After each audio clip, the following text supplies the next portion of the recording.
Seja muito bem-vindo ao Paradoxo Podcast, onde o meu objetivo é ajudar você a enxergar o mundo através de uma nova perspectiva. Afinal, o Evangelho do Reino de Deus sempre foi paradoxal. E bom, dito isso, eu gostaria de conversar um pouquinho hoje com vocês sobre a revolução dos corações. E esse é o título que eu dou, pelo menos, a essa mensagem que Deus colocou no meu coração. A revolução dos corações, falando a respeito do que Jesus veio trazer de fato. E para começar, eu queria definir primeiramente o que é revolução e o que é revolução. Será que você tem ideia do que essa palavra significa? A maioria dos dicionários, por exemplo, descreve revolução como uma transformação expressiva envolvendo mudanças profundas. Então, ela diz respeito a uma transformação radical, pode ser tanto no âmbito político, social, econômico, cultural, tecnológico. Então, não é só quando nós falamos no sentido de governo, pode ser em várias áreas, não precisa ser só político. Mas é uma mudança drástica, radical, em alguma área determinada. E agora, contextualizando ao que eu quero falar, quando nós falamos de Jesus, Jesus foi um revolucionário. Ele trouxe, assim, mudanças drásticas e profundas para o que nós hoje acreditamos, para o que nós entendemos, né? Jesus foi um revolucionário. Agora, ele não foi como a maioria esperava. E é muito interessante porque no livro de Donald B. Crabbe, O Reino de Ponta Cabeça, ele traz uma perspectiva muito interessante sobre o cenário geopolítico, socioeconômico da época, quando Jesus chegou na Terra. E é muito interessante, ele começa até um pouco antes de Jesus chegar. Então, no momento onde Jesus chega, ele mostra qual é o cenário geopolítico, mostrando também qual era o sentimento do povo judeu, né, nas situações que eles enfrentavam ali no cotidiano. E é muito interessante porque ele revela como o cenário da época era perfeito para vários tipos de revoluções. Como a geração estava no estopim de uma grande revolução, já estava pronta. Quando Jesus chega, a sociedade dos judeus estava pronta para vários tipos de revoluções. A começar aqui, eu posso citar a revolução religiosa. Então nós tínhamos grupos como fariseus, saduceus, tínhamos essênios, vários grupos religiosos que estavam prontos para que Jesus chegasse. Então Jesus dissesse, olha, eu sou o Messias, e afirmasse uma dessas vertentes religiosas. Então dissesse, olha, essa é a forma de crer, é assim que vai ser e tal. E Jesus poderia fazer uma revolução no âmbito religioso. Agora, não foi isso que a gente vê ele fazendo. Jesus também poderia ter feito uma revolução bélica, afinal era exatamente isso que os judeus esperavam. Os judeus, interpretando a profecia messiânica, achavam que ele seria um líder bélico. E Jesus não vem como um líder bélico. Mas o fato é que os judeus estavam se preparando para isso. Nós tínhamos, por exemplo, a citação de um grupo chamado os Zelotes, dos quais Jesus ainda pega um deles para ser seu discípulo e o ensinar qual seria a verdadeira revolução. Mas os Zelotes eram pessoas que se preparavam com qualquer tipo de arma ali, eles treinavam com várias armas, mão direita, mão esquerda, se preparavam fisicamente para que quando o Messias viesse, um guerreiro bélico, eles estivessem prontos para ser o exército do Messias contra o governo de Roma. E a gente tem também a revolução socioeconômica. Por exemplo, nós tínhamos ali a separação de classes dentro dos judeus. Então tinham os mais pobres, tinham os ricos. E quando Jesus vem, ele poderia ter aproveitado de uma das classes e já começaram uma revolução ali, né? Puxando ali os mais pobres contra os mais ricos, ou dos mais ricos contra os mais pobres. O cenário era enorme. Jesus poderia escolher no dedo qual dessas revoluções ele gostaria de começar. Afinal, ele era um revolucionário, mas a verdade é que ele não se adequou a nenhuma das revoluções esperadas. E o que eu gosto de dizer é que Jesus veio trazer a revolução dos corações. E a verdade é que quando Deus criou a humanidade, nós éramos sem pecado. Deus criou a humanidade, ele viu e disse que era bom, aquilo era muito bom. Agora, o que Provérbios 4:3 nos mostra é algo muito interessante. A Bíblia diz, sobre tudo que se deve guardar, devemos guardar os nossos corações, porque dele procedem as fontes da vida.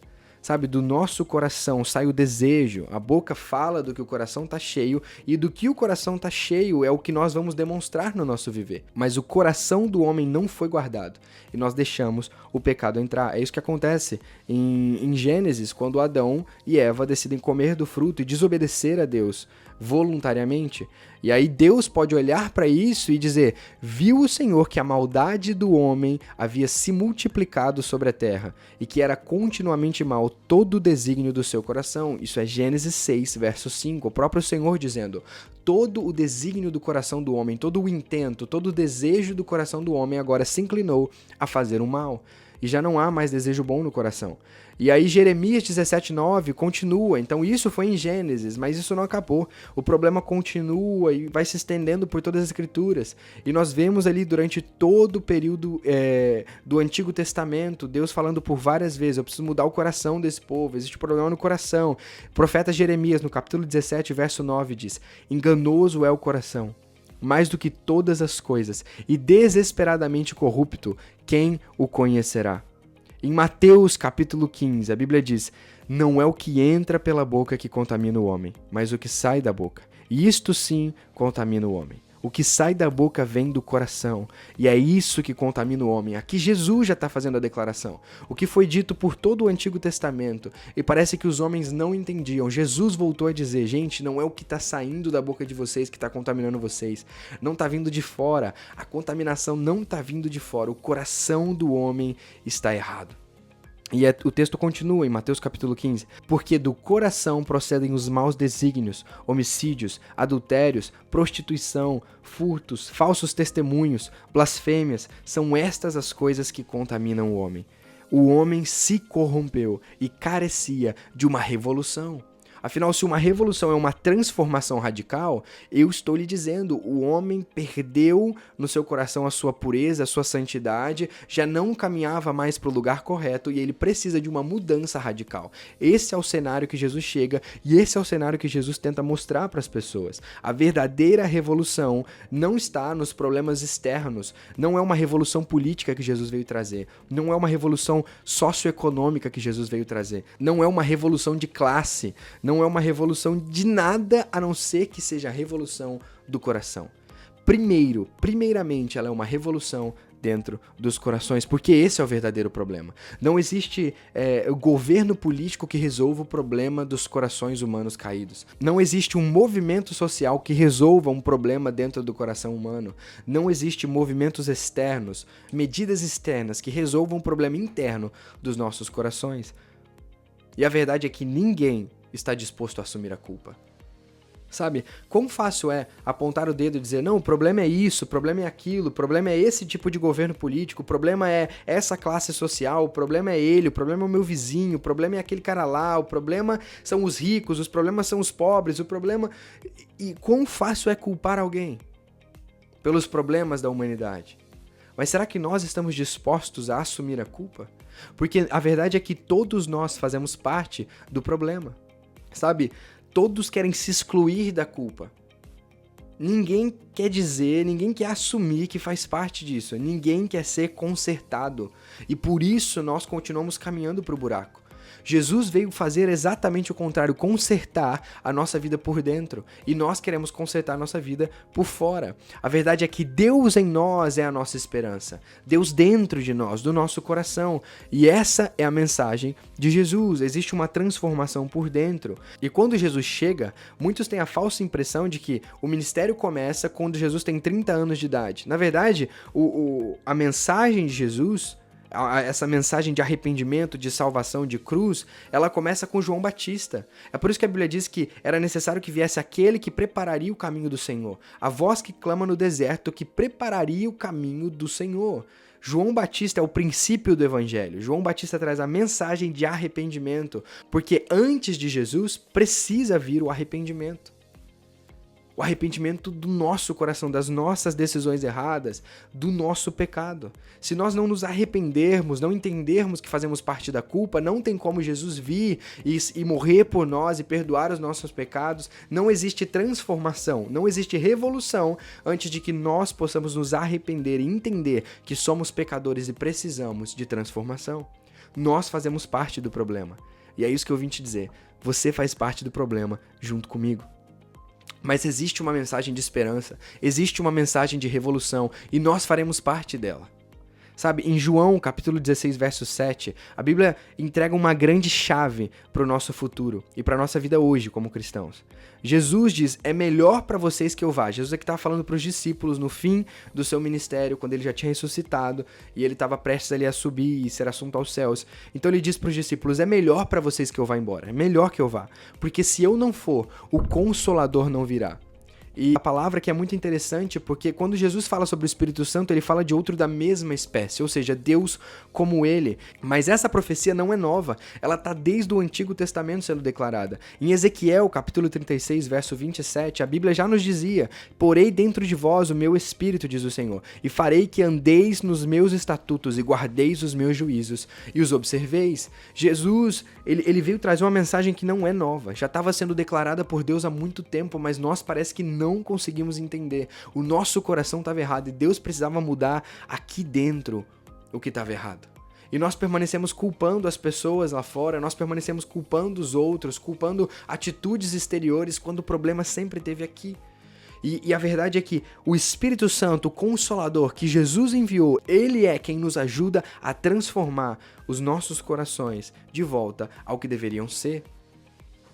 Sabe, essa mudança radical, essa revolução precisa acontecer de dentro para fora. O Espírito Santo de Deus é quem traz em nós a revolução que Cristo começou. O que Cristo fez naquela cruz foi o começo de algo. Foi o perdão dos nossos pecados para que pudéssemos agora, sem culpa, nos achegarmos diante de Deus. Temos o Espírito de Deus habitando dentro dos nossos corações para que pudéssemos viver uma mudança radical de vida. Será que você, enquanto cristão, tem vivido uma mudança radical? Uma revolução? Ou será que você tem vivido um cristianismo fajuto, mentiroso, hipócrita, como um fariseu? Porque o que Jesus brigava com os fariseus é que eles tinham a mensagem, mas não viviam a mensagem. Eles pregavam a respeito, mas não viviam aquela verdade. O coração não tinha sido transformado. O que Jesus dizia, olha, por dentro vocês estão vazios. Por fora aparentam ser verdadeiros, aparentam ser bons, mas por dentro vocês estão vazios. Será que eu e você, enquanto cristãos, temos sido fariseus, sabe, vazios por dentro? Ou será que, de fato, a revolução chegou ao meu e ao seu coração e nós temos vivido uma transformação gigantesca? Será que nós temos vivido uma transformação radical? Será que a revolução dos corações tem nos tocado e nós temos conseguido levar essa mensagem adiante? Sabe, eu quero te incentivar com essa mensagem. Retome na sua vida essa paixão por se deixar ser transformado pelo Espírito Santo. Faça aí uma pergunta a você mesmo. Quando foi a última vez que o Espírito Santo me corrigiu? Quando foi a última vez que Deus me disse, olha, isso tá errado, meu filho, melhora nisso, melhora naquilo? Porque se o cristianismo, se essa revolução dos corações é uma mudança radical, então o que tem mudado na minha vida? Porque se eu tô estagnado, eu te garanto, você não tá perfeito. Se você tá estagnado, é porque você parou de ouvir a voz do Espírito Santo. Será que você parou nessa revolução? Será que você abandonou essa caminhada? Será que você tem sido um religioso, um fariseu, um hipócrita, que tem pregado e por fora parece cristão, mas por dentro já morreu o cristianismo há muito tempo? Sabe, meu querido, eu quero reavivar o seu coração agora e dizer, nós precisamos viver uma transformação genuína todos os dias. Que todos os dias possamos melhorar e crescer na estatura do varão perfeito que é Cristo, para que nós possamos um dia chegar à estatura dele. E é isso que eu queria compartilhar com vocês. Eu espero que essa mensagem tenha te abençoado. Se essa mensagem falou com você, se te abençoou, eu quero convidar você a compartilhar essa mensagem com mais pessoas para que possamos juntos compartilhar essa revolução e conquistar mais adeptos para que possamos mudar o mundo verdadeiramente. Porque essa é a vitória que vence o mundo, a nossa fé. Que Deus te abençoe. Fui!